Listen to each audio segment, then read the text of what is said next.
Hi everyone, Danielle here again. I am showing how to play Environment C. So this one is pretty interesting. It's definitely a little bit harder than A and B, but if I'm able to figure it out, I think you can as well. So I'm not particularly going to do a playthrough. This is more of an overview of how exactly Sheet C works.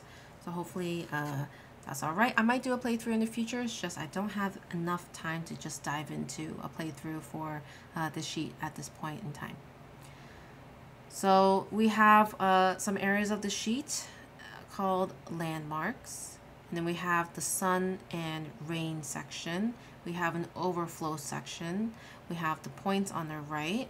And then we have this main map in the middle with a bunch of little hexes for each of the different habitat types.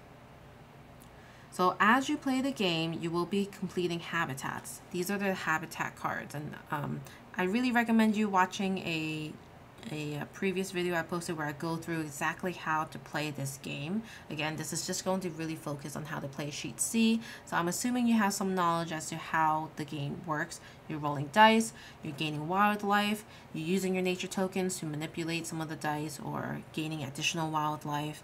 And then you're completing habitats based off of the wildlife you have, because each of these have requirements, gaining any of the bonuses below it or incorporating any of the discounts above the habitat card you're completing. And then you're going to be utilizing these bigger numbers in the hexes of each of these habitat cards on your sheet. So let's say I completed this habitat card. I get to outline the mountains. You'll notice that Sheet C has 2 stars already outlined. You're going to look for the specific habitats that you're completing for the habitat card. So for instance, this is the mountain. So we're looking for possibly this area or this area. And again, it has to be adjacent to already outlined hexagon. So it's either this star or this star. I'm going to choose this one. So let's go ahead and outline 2. And in this case, these will give me bonus points of 2 and 2. So at the end of the game, I'll be able to have a total of 4 points for these 2 hexes. So as another example, say I completed this card and gained 2 more mountains. I don't have to continue down here for the mountains. I could decide to do 1 here because it's adjacent, gaining that 1 point for the end of the game, and then splitting it to go maybe here, and then gaining this bonus for an elk. And then say I completed this card for 3 of those. I think is it fields. So we'll do, again, it has to be adjacent. It could be either 1, 2, 3 here, or 1, 2, 3 here, or it could be 1 and then 1, 2, as long as it's adjacent to something that's already circled. So just keep that in mind. And if you ever run out of the hexes to outline, so say all of the yellows were outlined, and kind of just circling all of them for the sake of circling. So say they're all circled, and I gain another completion for this card, which is 3. There's an overflow here, so you'll be going left to right. So I'll be gaining this, this, and this.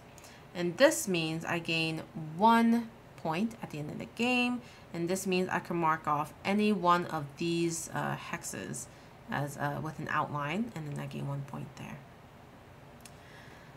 Of course, if you were to circle, as I did here, a sun icon, you cross off that bonus and come over to the sun and rain chart here, starting from left to right.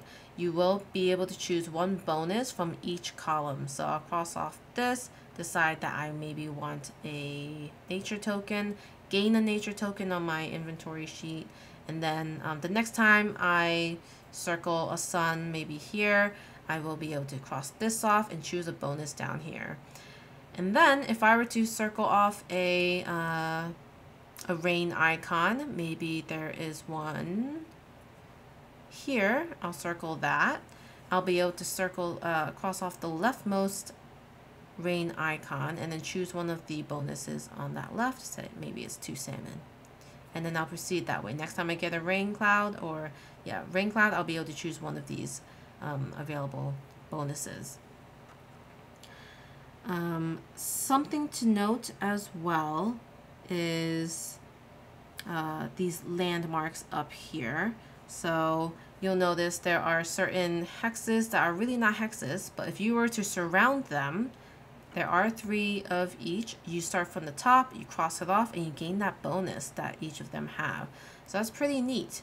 And then once you get the 3rd one, you get to choose from any of these, which will allow you to mark off additional hexes or gain bonus points of 3. If you were to complete all of the habitats, say I completed it for the yellow one, the plains, you'll circle the +4 points because you'll get +4 points if you completed a full habitat. And you'll also have to add up for each of these circles for the habitats, the points that were circled or outlined. So for instance, if I was just looking at the mountains, it would be 2 + 2 + 1. So that's a total of 5, and I would write 5 under the mountains.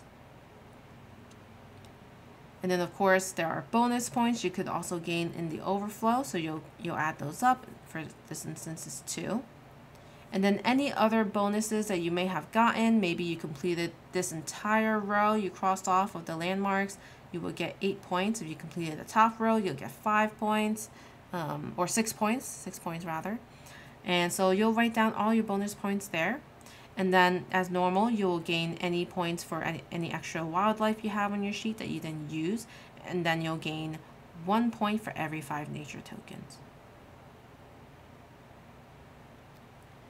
All right, well, I think that just about explains this sheet. I hope everything was clear, and if not, feel free to ask questions. I'm happy to help you in the comments below. Also, if there are any inaccuracies, please reference the rulebook. As always, this is not official by any means. This is how I interpreted the rules, and this is how I am currently playing. All right, as always, I appreciate you guys watching, and I'll see you guys next time. Bye.